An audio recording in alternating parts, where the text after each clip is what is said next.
Je vais prendre une poubelle, voilà, et je vais venir la mettre là.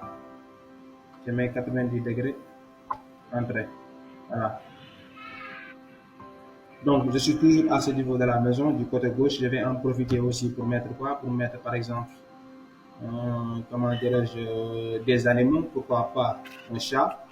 Donc, je vais aller dans personnage.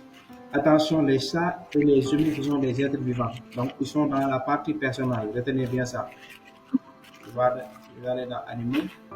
Je prends un chat. Le chat, il s'appelle Félix. Hein. Donc,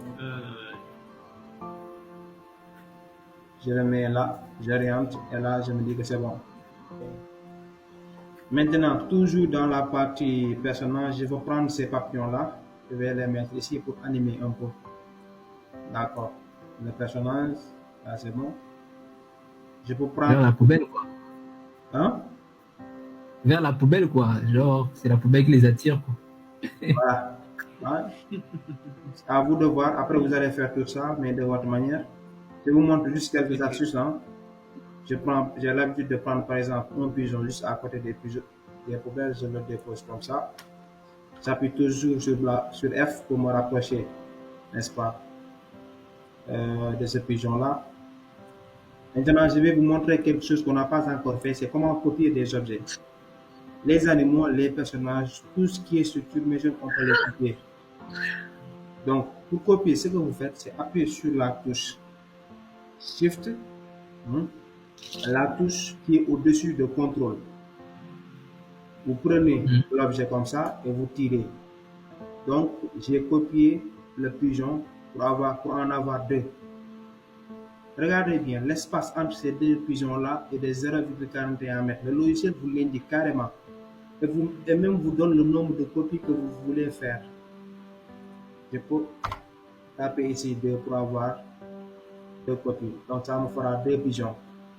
Mais comme cette copie c'est fait de façon linéaire, donc vous voyez bien que ce n'est pas du tout réaliste. Je peux essayer de déplacer l'un des pigeons de cette manière comme ça. Je n'arrive pas à la sélectionner. Tournons pas à gauche pour voir. Et là, on se rend compte que ces deux-là font le même mouvement. Est-ce que vous voyez? Ils sont synchronisés. Leurs mouvements sont synchronisés. Parce que j'ai fait les copies en même temps par rapport au premier. Donc, ce que je vais faire, je vais revenir ici. Je sélectionne le dernier. Je le déplace comme ça. Même si le mouvement reste synchronisé, au moins, je fais une rotation pour qu'il ne soit pas assez visible comme ça. Lui aussi, je peux le sélectionner comme ça. Je le déplace un peu ici vers l'avant. Et je le tourne aussi vers les deux autres comme si ils étaient en réunion. Les trois. Donc, je tourne comme ça.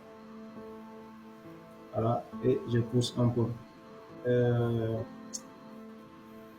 Je vais insister sur le rendu extérieur parce que c'est important.